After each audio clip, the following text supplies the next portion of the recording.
Il est en même temps acteur politique, mais aussi grand homme d'affaires connu dans la sphère économique de la République démocratique du Congo. Gabriel Mokia, bonsoir et bienvenue à vous sur ce plateau de Télé 50. Merci beaucoup, madame. C'est toujours un réel plaisir de vous recevoir. Et oui, aujourd'hui, nous allons évoquer la question justement de l'état de droit. Aujourd'hui, vous sentez que l'achat des droits est menacé au sein de la grande famille politique qui est l'Union sacrée? Oui, je ne sais pas, parce qu'il y a des gens qui sont arrivés à l'Union sacrée comme nous, c'est pour leurs intérêts personnels. Oui, nous sommes à l'Union sacrée, mais nous ne réclamons rien. Nous sommes là pour soutenir le chef de l'État, et c'est tout, d'après moi. Je n'ai jamais été là-bas à l'Union sacrée pour dire ceci, c'est pour monnaie, pour ceci. On est là calme. Mais les gens qui sont venus à l'Union sacrée, ils sont venus avec une double mission. Chercher à couler les mots qu'il y a, et chercher à revendiquer les droits d'une manière autre au nom de l'Union sacrée. Non, non, ce n'est pas comme ça. C'est pas comme ça. Les affaires qui ont été traitées depuis des années, mais les gens ne peuvent pas se fatiguer. Mais toujours dans les médias, parler de mots qu'il y a, toujours parler de maisons. Maison, maison. Est-ce que je dois vivre que pour les maisons? Madame, je vais vous dire la vérité. Quand nous, on avait acheté ces maisons, tous ces gens qui viennent vous embrouiller ici dans les médias n'étaient pas encore là. 1996. D'ailleurs, lui aussi, il était encore à prison en 1996. Quand moi, j'habitais dans cette maison-là, Ngoïka Sanji n'était pas là. Moi, j'étais dans cette maison en 1996. Et je le défendais même devant Laurent Désiré Kabila, qu'on le libère. Mais il est libéré. Et maintenant, il devient un coriace. Lui, il croit que Félix Tshisekedi, seulement, il est là pour lui. Félix Tshisekedi, il est là pour tout le monde. Ce n'est pas seulement parce qu'il habite Tshisekedi, il veut parler la même langue, et donc il veut maintenant dribbler le président de la République pour l'induire en erreur. Non. L'induire en erreur dans quel dossier? Vous revenez encore ici sur la concession dont vous disputez? Oui, oui, c'est la concession que nous avons disputée. Je vous dis la vérité. Cette maison, nous l'avions achetée ça en 1996. Le 9 juin 1996. Les Ngoïka Sanji n'étaient pas là. Avec tous ces petits qu'il envoie dans les médias, dans les réseaux sociaux, ils me citent, ils me disent n'importe quoi. Mais ils n'étaient pas là. Ngoïka Sanji, il était si c'est un type de diamant ou quoi là, je ne sais pas. Mais dites-nous, M. Bokel, cette concession, parlons-en, il y a carrément presque 3 compartiments. Mais pourquoi vous revendiquez juste la partie où se retrouve M. Je ne revendique pas seulement Kassanji, je le fais partie. Il reste maintenant, on va faire partie le gouverneur de la Banque centrale. Parce que c'était la même maison. Oui. Et ils ont divisé ça en deux. Quand moi j'étais à deux parties, oui. La Banque centrale a construit de l'autre côté et lui aussi, il a modifié de l'autre côté. Okay. Mais quand moi j'étais là, c'était la même maison. Alors, pour exécuter, pour gouverneur de la Banque centrale, vous savez, avec ces relations à tous les niveaux, les gens interviennent pour que je ne puisse pas exécuter. Alors j'ai un document pour l'exécution de toutes ces maisons-là. Il n'y a aucun problème pour nous. Donc il n'y a pas que la concession aux réseau de M. Ngoïka Sanji, il y a également la concession de la Banque centrale. Oui, là où il y a la Banque centrale, c'est toujours ma concession. Moi j'habitais là, c'était la même parcelle. Mais ils ont modifié la parcelle de la façon que vous connaissez. Mais aujourd'hui, ils se plaignent pourquoi? Il a été déguerpi. Maintenant, il reste, on va déguerpir la Banque centrale dans la Constitution. Mais selon le dire de la personne qu'on a reçue sur ce plateau hier, dans Kinshasa Direct, il semblerait qu'il y a déjà des avancées. Le chef de l'État a promis la restitution de sa parcelle. Finalement, où est-ce que vous en êtes sur le plan de droit? On est tenté de mentir au nom du chef de l'État. Le chef de l'État n'entre pas dans ce genre de problèmes. On est tenté de mentir. Comment il va? Le chef de l'État et tout le monde connaissent ces problèmes. Moi, regardez, les problèmes, c'est quoi? Moi, j'ai acheté cette maison en 1996. Et pendant que nous étions avec la banque en procès à la Cour de cassation, parce que le ministre de la Justice de l'époque, il a arraché la maison suite à la demande de ses frères. Il a remis ça à la banque. Et nous sommes partis à la cour d'appel. La cour d'appel a eu peur des ministres de la justice de cette époque. Et comme il a eu peur de la ministre de la justice, il nous a déboutés. Pendant que c'est notre maison achetée par une ordonnance de 1995. Aujourd'hui, vous avez tous ces documents. Moi, j'ai tous les documents possibles. Comment je n'ai pas? Et je lui ai déjà notifié les documents. Lui, il a tous les documents. Mais on dirait qu'il dit qu'il est juriste. On dirait qu'il ne comprend pas ce qu'on appelle un juriste. Regardez ce que dit la loi. Je vais le confondre tout de suite. Quand deux personnes se disputent une maison à la Cour suprême, une maison achetée suite à un arrêt de la Cour d'appel, vous ne pouvez pas aller voir le conservateur, vous qui avez acheté, pour qu'il puisse vous fabriquer un document faux. C'est le document qu'il montre là, c'était un document faux. Que dit la loi? La loi dit que article 231 alinéa 4 de la loi du Code des fonciers. Où est cet article? Article 231 alinéa 4. Voilà. 1, 2, 3, 4. Quatrième alinéa. Le conservateur s'assure de la validité de l'acte. Si le chef, il en exige la légalisation. Les mutations en vertu du jugement ne peuvent être opérées que s'ils sont passés en force des choses jugées. Est-ce que le document qui est présenté là, ce document est passé en forme de choses jugées? C'est-à-dire que le type, comme il dit qu'il a acheté la maison, c'est M. Keller. M. Keller a acheté à l'IZB. Mais l'IZB était avec nous au niveau de la justice parce que l'arrêt que l'IZB avait n'avait pas encore acquis l'autorité de la chose jugée. C'était un arrêt rendu. Et nous avons fait cassation dans cet arrêt. Mais si pour vendre, l'IZB devait attendre d'abord l'issue de la Cour de cassation. Si l'IZB a gagné, il peut vendre en Ngoïka sans jouer à M. Keller. Et maintenant, l'IZB n'avait pas gagné. Avec cet arrêt qui était encore brut, ils sont allés se faire fabriquer un certificat au nom de M. Ngoïka Sanji. Mais ça, c'est la fraude, on peut l'arrêter. La fraude, on ne peut pas faire ça. Mais à l'heure actuelle, par rapport au jugement, par rapport à tout ce qui se fait en matière de droit, la parcelle revient à qui? Elle revient à moi. Moi, j'ai acheté cette parcelle au nom de mon frère Moutouta. Et au moment où les enfants m'ont retourné la maison. Parce que Moutouta est déjà décédé. On m'a retourné la maison. Mais maintenant, j'arrive là pour... Parce que moi, j'habitais dans cette maison-là en 1996. Ngoïka Sanji n'était pas là. Maintenant, je reviens. On a gagné un arrêt de la Cour de cassation. Je reviens maintenant pour récupérer, pour entrer dans ma maison. Je trouve un certain Ngoïka Sanji là-bas. Il était gouverneur de la province de Kasaï Oriental. Je dis, vous faites quoi ici? Oh non, c'est notre maison, on a acheté ce M. Keller. Je dis, va suivre l'Israélien Keller là où il est, dans son pays, où il se bat avec les Palestiniens. Va le suivre, il vous rembourse votre argent. Voici l'arrêt. Et comme j'ai l'arrêt de la Cour de cassation, comment maintenant je peux supplier qui? Même le chef de l'État, il connaît, même le ministre de la Justice, il est juriste. Il connaît que l'achat de la chose d'autrui est nul. Ils ont acheté une maison qui appartenait à autrui. Autrui maintenant a gagné. Maintenant, Ngoïka Sanji n'a aucun droit de commencer à crier partout. Je crois que si on est de la même province que le chef de l'État, donc à crier comme ça, donc le chef de l'État va lui restituer la maison. Maintenant, c'est pas comme ça. Maintenant que vous estimez que vous avez tous les documents, ouais. Mais qu'est-ce qui vous empêche de jouir de cette parcelle? Mais ce qui m'appelle, ce sont les Ngoïka Sanji. Et là-bas, qui s'attraient, ils ne veulent pas que j'occupe la maison. Et tout ça, des problèmes, des troubles comme ça.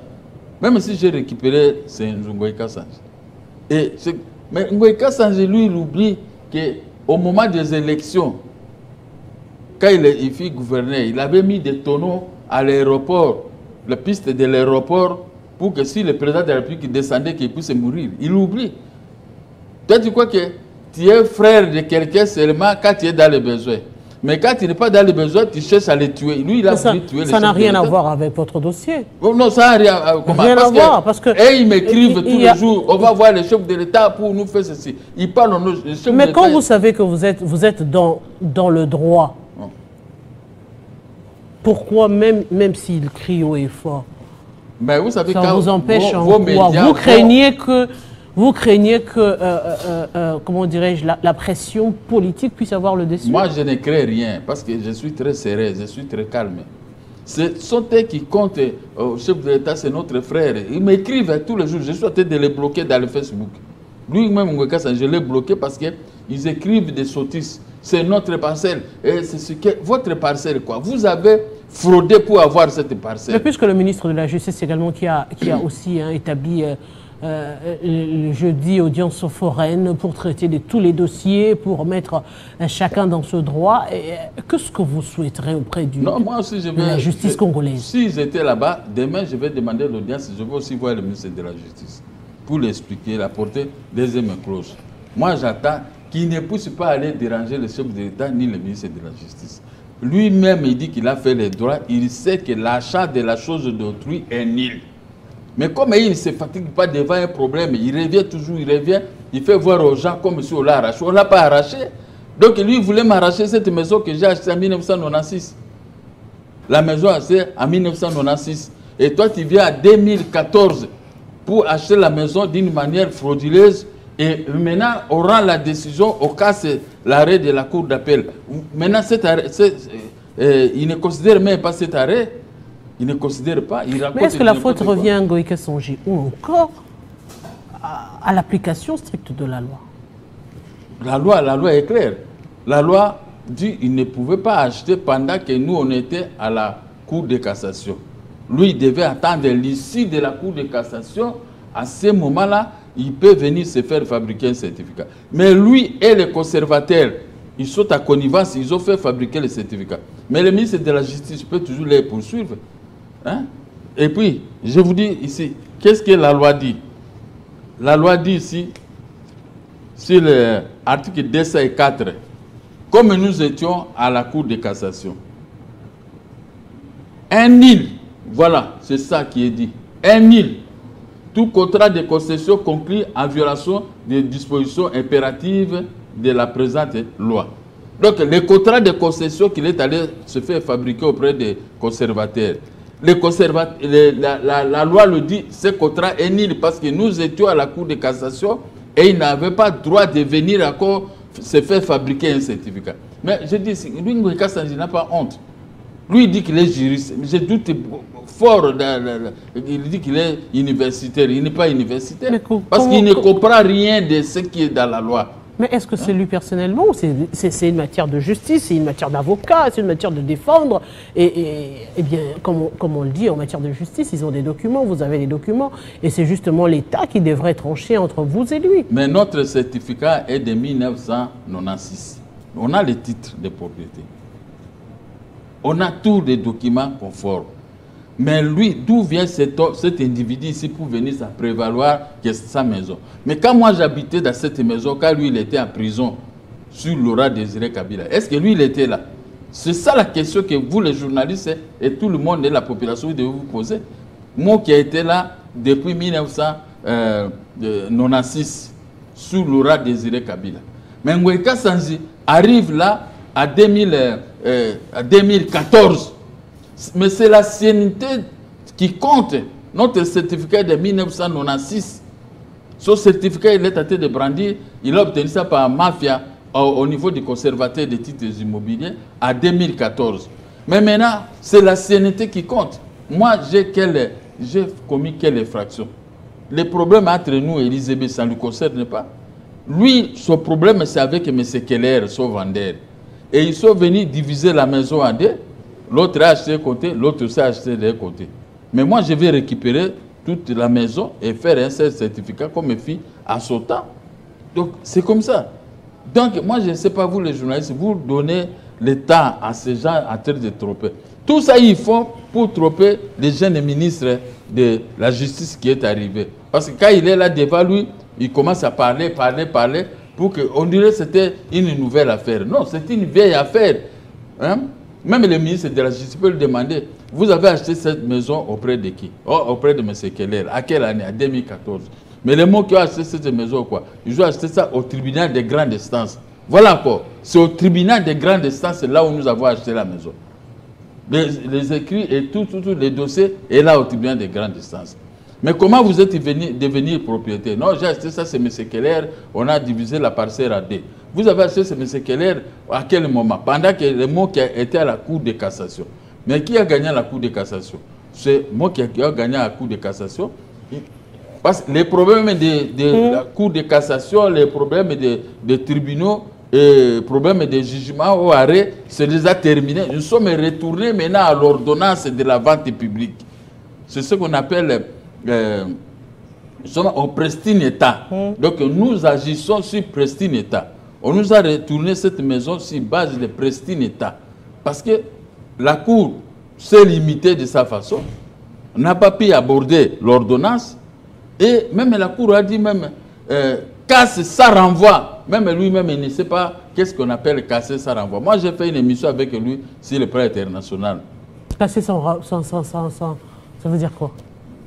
C'est-à-dire qu'on a cassé ces dossiers sans renvoi. Donc, c'est-à-dire la Cour peut toujours casser ces dossiers s'il trouve qu'il y a quelques infractions là qu'on n'a pas bien définies. Il casse avec renvoi. Okay. Et la Cour d'appel avec renvoi pour les réexaminer encore. Mais ici, la Cour dit que je casse ces dossiers sans renvoi. Donc, c'est-à-dire que l'affaire est devenue définitive. Mais lui, il n'a pas autre chose à faire, il n'y a que ces problèmes de maison. Ils ont pris beaucoup d'argent, des rétrocessions de 40% quand il fit gouverneur. Ça, c'est un autre dossier. Oui, c'est un autre dossier, mais cet argent des rétrocessions qu'ils ont volé dans ces pays, c'est ça qui le font troubler. Parce qu'avec cet argent, il va amener c'est un tel, il va amener cet argent c'est un tel. Mais nous n'avons pas été des gouverneurs du pays, on n'a rien, mais on est correct dans ce que nous faisons. Mais puisqu'on parle justement de l'Union sacrée, mais c'est aussi les dossiers qui vous divisent au sein de l'Union sacrée. C'est vrai qu'on parle entre autres des problèmes personnels, mais aussi ces problèmes d'ensemble dont on a évoqué dernièrement avec l'Union sacrée, où l'on sent qu'il y a des tensions, on sent qu'il y a des fissures. Vous avez dénoncé ici sur ce plateau, mais aujourd'hui, à l'heure actuelle, on voit que même au sein de la famille politique, les violents ne s'accordent pas sur des questions majeures. Les choses ne peuvent pas s'accorder, madame. Vous savez, dans la vie, moi que vous voyez, je suis un ancien homme d'affaires. J'ai commencé ma vie à faire des affaires correctes dans des banques et j'ai obtenu l'argent dans des banques, dans des financements extérieurs. C'est pourquoi on me voit, je suis à l'Union sacrée. Quand ils disputent des postes, ils se disputent pour l'argent. Moi, je suis serein, calme, parce que l'argent et tout ça, j'ai vu ça dans ma jeunesse. Mais au lieu seulement de me laisser tranquille, vivre avec mes droits d'attente, mais on est en train de m'embrouiller. Et il ne peut pas se mesurer avec moi. Quand moi j'étais homme d'affaires, j'étais un petit rien. Il était moniteur dans une école là-bas, vers le bas Kwanga. Ça fait partie d'un parcours. Hein? Ah, ça fait partie. Mais alors, ce parcours, conservez ça. Conservez ce parcours. Il ne faut pas venir déranger ceux qui ont vu le soleil avant toi. Moi, je suis son vieux. Je suis né avant lui. Et puis, j'ai eu l'argent avant lui. J'ai fait les affaires avant lui. Mais ils sont venus seulement, ils sont allés flatter les Kabila. On a bombardé un poste là qui ne maîtrisait même pas de gouverneur. Avec ça, il a commis trop d'habits. Il a fait l'argent qu'il a récolté, il a acheté n'importe quoi parce qu'il avait beaucoup d'argent à mettre. Mais comment il laisse tranquille? Ça n'a rien à voir aujourd'hui. Mais ça n'a rien, mais ça a rien à voir. Mais cet argent qu'il a amassé, c'est cet argent qu'il a gardé dans sa maison, dans ses banques, c'est cet argent qui les trouble aujourd'hui pour commencer à... Si aujourd'hui vous devrez vous adresser justement à l'État congolais en ce qui concerne ce dossier pour en finir définitivement. L'État congolais doit savoir que la vente publique est régie par 22 articles de l'ordonnance du 12 novembre 1886.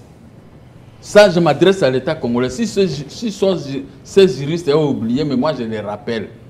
Et comme il y a cette ordonnance, l'ordonnance de la vente publique est inattaquable. On peut attaquer la vente publique pendant la saisie immobilière. À ce moment, le président du tribunal rend encore une autre décision, il vous demande, il annule, il dit, vous allez refaire la saisie. Mais maintenant, on va refaire la saisie avec quoi? Parce que pour le moment, quand la vente est terminée, toutes les difficultés de procédure qui pourront se produire au cours de la saisie immobilière doivent être tranchées par voie d'ordonnance. Et cette ordonnance est sans appel. Moi, j'ai cette ordonnance qui est sans appel. Maintenant, il se poumonne pour aller voir le ministre de la Justice et tout ça. Mais le ministre de la Justice doit savoir que l'ordonnance de 1995 est sans appel.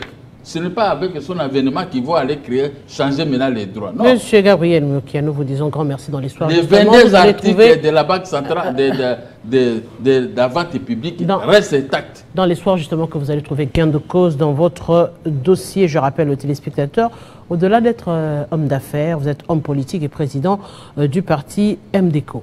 Qui ne discute pas, on ne m'a pas nommé, on ne m'a pas donné l'argent. Je ne vois personne. La nuit, moi, je dors chez moi. Je ne veux pas sortir la nuit, aller chercher des postes et tout ça. Si le président de la République ne m'a pas donné, je commence à les critiquer à Katimini. Non, je reste fidèle envers le chef de l'État. Que ça marche ou que ça ne marche pas, je les soutiens en âme et conscience.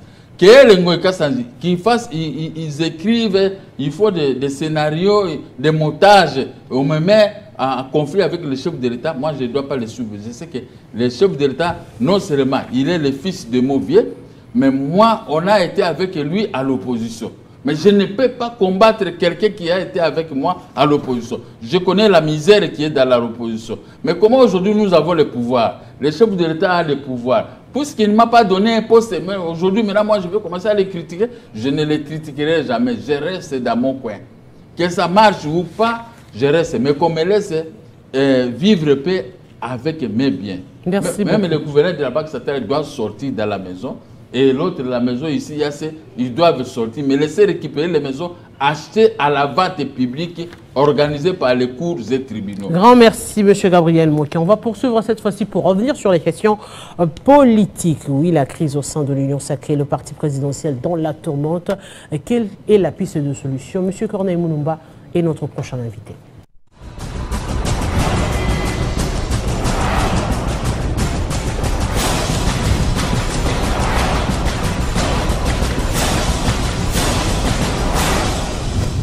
C'est sur Télé 50 et nulle part ailleurs.